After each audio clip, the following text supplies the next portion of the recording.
नमस्कार दोस्तों, स्वागत है आपका कल के पुराण में। आज हम देखेंगे अध्याय 4। तो आइए दोस्तों शुरू करते हैं। सूत जी बोले, इसके उपरांत धर्म में कल्कि जी सभा के मध्य में सूर्य की भांति विराजमान होकर विशाख युपराज से ब्राह्मणों की प्रिय धर्म कथा को कहने लगे। कल्कि जी ने कहा, कालांतर में ब्रह्मांड का नाश होगा, प्रलय होने पर सभी पदार्थ मुझ में समा जाएंगे। सृष्टि के पहले मैं ही वर्तमान था और कुछ नहीं था। यह मेरी ही सृष्टि है। समस्त संसार की सुप्त अवस्था, अद्वैत अवस्था रूपी महारात्रि का अंत होने पर विराट का मेरे साथ क्रीड़ा करने के लिए आविर्भाव हुआ है, जो प्रभु अर्थात जगत का नियंता है। इस विराट मूर्ति के सहस्त्र शीर थे, सहस्त्र नेत्र और सहस्त्र चरण थे। उस मूर्ति के अंग से ब्रह्मा जी हुए, जिनके मुख से वेद उत्पन्न हुए। उन ब्रह्म उपाधि धारण करने वाले सर्वज्ञ यानी सब कुछ जानने वाले पुरुष ने मेरे वेद वाक्य से बंधे हुए जीव उपाधिधारी मेरे अंश और माया के अंश को मिलाकर इस जीव जगत को उत्पन्न किया। इस प्रकार मनु आदि प्रजापति भगवान के सहित देवतागण की उत्पत्ति हुई। उन ब्रह्मा ने हमारे ही अंश से सत्व, रज तथा तम इन तीनों गुणों वाली माया द्वारा अनेक प्रकार की उपाधि धारण कर इस लोक में देवता, मानव, जड़ और चेतन उपाधि वाली सृष्टि पैदा की। माया सृष्टि को बनाने वाला मेरा अंश अंत में जाकर मुझ में ही मिल जाएगा। इसी प्रकार ब्राह्मण जो मेरे शरीर है, वे मेरे आत्म स्वरूप है। इस संसार में ब्राह्मण यज्ञ, अध्ययन तथा उत्तम कार्यों से मेरा उद्धार करते हैं, तप, दान आदि कर्म से मेरी सेवा करते हैं, मेरा नाम लेते हैं और मुझे याद करते हैं। वेद मेरी पूर्ण मूर्ति है। ब्राह्मण वेदों के बोलने वाले हैं। जिस प्रकार वे मुझे याद करते हैं तथा प्रसन्न करते हैं, वेदादि कोई भी उस प्रकार मुझे प्रसन्न नहीं कर सकते। इसी कारण ब्राह्मणों द्वारा प्रचारित वेदों के तीनों लोकों के निवासीगण परिपुष्ट हो रहे हैं। जगत निवासी मेरे शरीर है और उस शरीर को पुष्ट करने में ब्राह्मण श्रेष्ठ है। इसीलिए शुद्ध और सत्व गुणों का आश्रय लेकर मैं ब्राह्मणों को नमस्कार करता हूँ।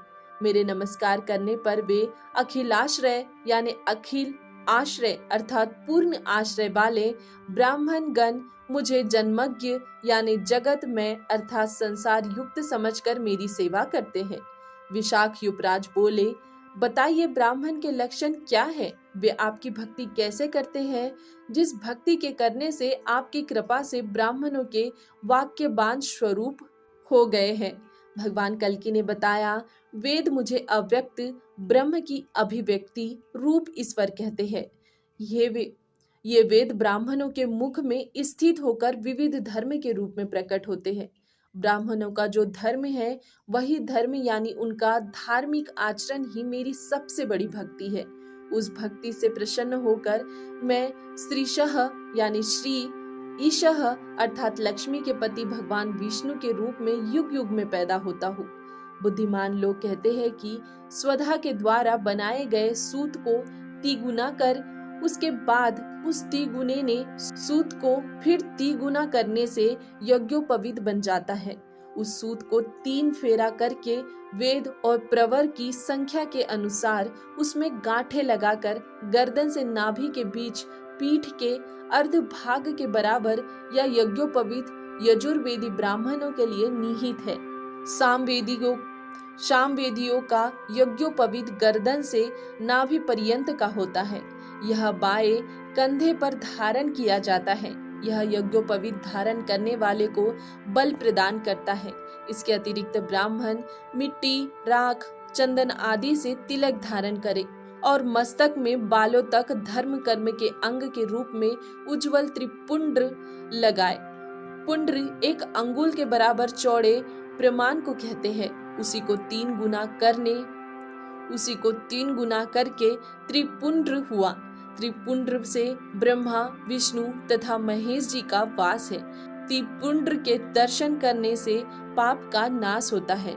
ब्राह्मणों के हाथ में स्वर्ग और श्रीहरि, उसकी वाणी में वेद, शरीर में तीर्थ और राग तथा नाड़ियों में त्रिगुणों वाली प्रकृति है। ब्राह्मणों के कंठ स्थान में सावित्री है, हृदय में साक्षात ब्रह्म, वृक्ष स्थल के बीच धर्म और पीठ और अधर्म का वास होता है। हे राजन, ब्राह्मण पृथ्वी के देवता है, उत्तम वचनों के द्वारा पूजा तथा वंदना के योग्य है, चारों आश्रमों के कर्तव्यों में कुशल और मेरे धर्म को चलाने वाले हैं। ब्राह्मणों के बालक भी ज्ञान और तप में बड़े तथा मुझे प्रिय है। उन्हीं के वचनों का पालन करने के लिए मैं अवतार लेता हूँ। ब्राह्मणों के महाभाग्य का वर्णन, जो सब प्रकार के पापों का नाश करने वाला और कली के दोषों को दूर करने वाला है, सुनने से प्राणी सब प्रकार के भय से छूट जाते हैं। कल्कि जी के कली के दोषों को नाश करने वाले वचन सुनकर शुद्ध हृदय वैष्णवों के सिर मौर विशाख युग उनको प्रणाम करके तप के लिए चले गए। राजा विशाख युग के चले जाने पर शिवदत्त बुद्धिमान सुख इधर उधर घूमकर संध्या के समय कल्कि जी के समक्ष पहुंचकर और उनकी स्तुति कर उनके सामने खड़ा हुआ। स्तुति करने वाले उस सुख से कल्कि जी ने मुस्कुराकर स्वागत करते हुए कहा, आपका किस देश से शुभागमन हुआ है? वहाँ आपने क्या खाया? सुक ने कहा, हे देव, मुझसे एक कौतूहल भरी बात सुनिए। मैं समुद्र के बीच स्थित सिंहल नामक द्वीप गया था। सिंहल द्वीप में जैसी घटना घटी उसकी विचित्रता सुनने में मधुर है। वहां के बृहद्रथ राजा की कन्या का चरित्र अमृत के समान उत्पन्न है। सिंहल द्वीप के राजा बृहद्रथ की रानी कौमुदी के गर्भ से इस कन्या ने जन्म लिया है। चारों वर्ण अर्थात ब्राह्मण, क्षत्रिय, वैश्य और शूद्र जिस सिंहल द्वीप में निवास करते हैं, उसमें उत्पन्न कन्या का चरित्र सुनने से संसार के सारे पाप नष्ट हो जाते हैं। महल, अटारी, मकान, पुर आदि से वह द्वीप शोभायमान है। रत्नों और स्फटिक मणि की कुंडी आदि लगी है तथा वह स्वर्णमयी लता से शोभामान है। उत्तम वेश वाली पद्मिनी नारियां वहां पर विराजती है। जल से भरे तालाबों के तट पर सारस तथा हंस आदि पक्षी किल्लोल कर रहे हैं। सिंहल द्वीप तरह तरह के कमल लता के समूह वन उपवन से शोभायमान है और उन कमल, कहलार, कुंद आदि फूलों पर भौरों के रंग प्रशंग से रमणीय प्रतीत हो रहा है। सिंहल देश का स्वामी राजा बृहद्रथ अत्यंत बलवान और पराक्रमी है।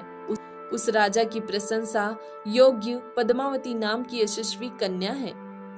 कामदेव को मोहित करने वाली, उत्तम चरित्र वाली, सुंदर सुगठिता, त्रिभुवन के दुर्लभ, संसार में अतुलनीय वह कन्या चित्र में निर्मित जैसी है।